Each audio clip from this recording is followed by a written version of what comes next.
باس الدوسري، أول شيء نحب نرحب فيك في عز دوت نت. في البداية نحب نبارك لكم صعود لدوري الدرجة الأولى وهذا الحفل الجميل. الله يبارك فيك وبيض الله وجهك، وحضوركم تشريف لنا وكملتوا فرحتنا. أستاذ باس، أنتوا الحين رقيتوا دوري الدرجة الأولى. دوري الدرجة الأولى مختلف كليا عن دوري الدرجة الثانية، هناك لاعبين، هناك أهداف تتغير عن دوري الدرجة الثانية. وش أهدافكم في الموسم القادم؟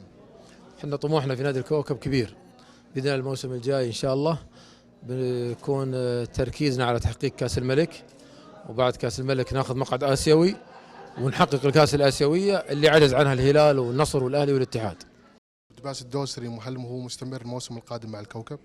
والله شوف، أنا كنت أتوقع أن هذا الموسم هو آخر موسم لي، وفي كثير من المقربين في نادي الكوكب كنت قايل لهم الكلام هذا، ولكن بعد تدخل الأمير صاحب السمو الملكي الأمير مشعل بن عبد الله بن عبد العزيز، وقبوله منصب الرئيس الفخري في النادي ودعمه الكبير للنادي ووعده بالوقوف مع النادي في المرحلة المقبلة، تغيرت أمور كثيرة صراحة. يعني تخيل شخصية في مكانة الأمير مشعل بن عبد الله يطلب مني الاستمرار في رئاسة النادي، بالتأكيد لا يمكن أني أرفض، وبالعكس أنا أعتبر هذا شرف كبير بالنسبة لي، شرف أني أخدم نادي الكوكب، والآن ازداد الشرف بأني أستمر بطلب من الأمير مشعل بن عبد الله.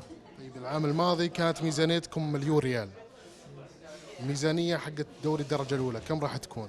شوف، لا هو ما كانت ميزانيتنا الموسم الماضي مليون، لا كانت تقريبا مليونين وشوي تقريبا.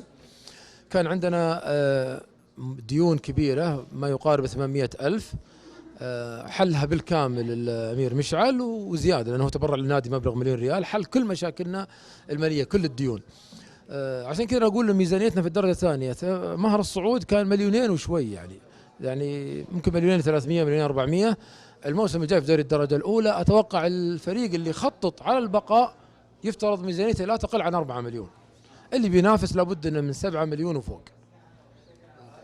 كلمة أخيرة تحب توجهها لجمهور نادي الكوكب في هذه اللحظات السعيدة؟ أنا أقول لجمهور نادي الكوكب، أنتم الجمهور الأكثر في محافظة الخرج، أنتم رقم 1، أنتم رقم 16 في محافظة الخرج.